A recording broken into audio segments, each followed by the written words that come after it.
What's up, Tashuki Nation? We're live on Twitch right now, and we're going to go through the different age-up options you have for the Hausa civilization. I've been playing through the civ quite extensively since I got access to it in the early beta, and wanted to go through and let you know what all the different options are for age-up, and a little bit of feedback on what I think about some of them so far. So let's dive into it. I'm going to actually go full screen here, so I don't block any of the age-ups. Okay, so let's look here at age 2. What are your options for aging up?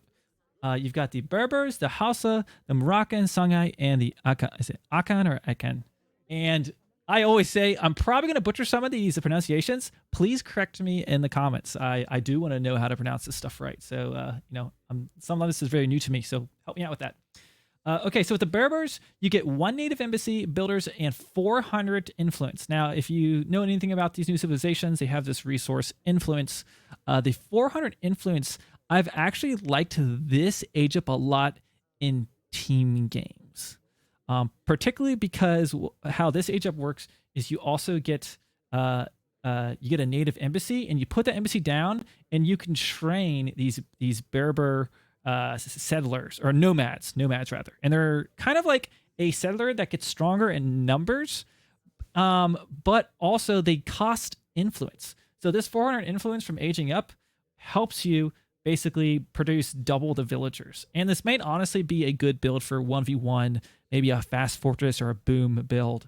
I think it's really nice to just have double the villager output, and there's some unique upgrades at the university. You can get the Berber technologies, which makes it sounds like it makes your villagers, the nomad villagers, be able to withstand cavalry raids, which is pretty cool. So yeah, that's the Berbers. Probably, I would say, one of my top choices for aging up right now. The Hausa is also an age up you can do. It'll give you 300 wood and a Hausa builder. Okay, now with that Hausa builder, you can't put down your first military production building, or another building of your choosing, and then they've got access to this university upgrade, Hausa technologies, which all future shipments deliver a Hausa builder. I don't really like to spend the resource to get this personally. And then also unlocks Hausa builders and kingdom builders. So from the town center, you basically, if you guys are familiar with the capital from the United States, you can train out these Hausa builders, which can make house, trading post, livestock market, granary, etc. You can read them all there. Okay, so that's the Hausa. I generally save this age up for age 3, just to get, of course, you guys know all of these are going to get higher numbers in later ages, because this is going to give you a lot more wood. So this, I think, gives you 700 wood going to age 3, which can be really synergized with, getting a lot of villagers in age 1 with Berbers maybe, and then dropping down some town centers or some infrastructure in age 3 with that. I have not used the Moroccans. Thanks for the follow, Hanatera. I have not used the Moroccans yet. It's 1 mosque builder and tomes of 400 XP. So perhaps if you really had a build order centered around getting some shipments in and using that to your advantage, maybe you're shipping crates, maybe you're shipping villagers, maybe this is how you have to kind of play this. Yeah, they have an upgrade. All future shipments deliver a semi-fattened goat that you can unlock at the university. And then they also have the Zouaves at the palace and mosque wagons at the town center. So I think that's like a healer unit from my understanding. But I have not used this one yet personally. Now, this is one of my other, I would say, most favorite or second favorite upgrade, which I just used this last game I played, is the Songhai. And you can kind of see they've got cavalry burning down the town, and that's going to describe what you're going to do to your enemy if you get this age up.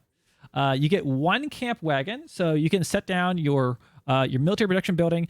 You can put it mid-map, you can put it in base, whatever you want to do. It also synergizes well with the fast fortress because you get 300 coin, and you can trade those livestock for coin at the market. So very easy to get what you need to age up with this coin. Maybe you're raiding with your cav and then aging behind it, or you can train a batch out of this camp wagon, throw all your villagers on food during what I like to do sometimes is throw my villagers onto food during age up. Just get a house or 2, and then you have the coin you kind of need for this first batch of units, and train you can get plenty of units out in the field very quickly to just raid your enemy really hard. So this is one of my favorite ones. Their unique university tech is a grants influence for every enemy unit and building defeated so far. So I think this would be a good research university for like the late game, age 4 or something. It can give you a ton of influence, and especially in age 4 when you need the influence to send your Gatling camels, you send this, it's going to be awesome. And then there's also return some coin of your total mining and trading income. So honestly, one of the more useful university upgrades. I don't actually like a lot of the university technology. Sometimes I feel like it's when you see it in the university, it costs the opportunity cost of like actually spending it versus the value you get back is sometimes just not worth it to me. And then the coolest thing that kind of nice about this, and if you're going to stick to H2, is it unlocks the Songhai raid ability at the town center, which basically it just spawns 5 of these raiders, the Songhai raiders. Now it costs 500 influence, so it's not like you're going to age up and instantly have 500 influence to get this. But you know, if you send you're out on the map, you're harassing your enemy, maybe you get that trade post in age 1, and you've got some time, you can just stack this over time, and send it. I think I sent it three or 4 times the last match I just played when I stayed in H2, and it just kept my cav army up while I was producing archers. So a really nice ability, and honestly, I think an ability that's best in H2. Those 5 raiders aren't going to be super effective if you get this later on in the game. So pretty cool. And then we have the Akan, and let's see, the 5th option here, which is 1 native embassy and Togus of 4 under influence. So kind of similar to the Berbers as far as what you get. But for these guys, it unlocks the Akan Enochias at the palace. But and then you can also you can get for your upgrades a Prospector Regan or food converted into 50% wood and coin. So perhaps you could do something with that. I haven't used these units a ton. I've found your best range unit to really be your archer unit, those Fulani archers, and the Magadi at the palace. So I haven't really been able to figure out where he fits into the army comp yet, but perhaps this could be something that we can explore. I've only been playing this for a little bit so far. So those are your age 2 options for the House of Civilization. I'll be making another video with the age 3 options next.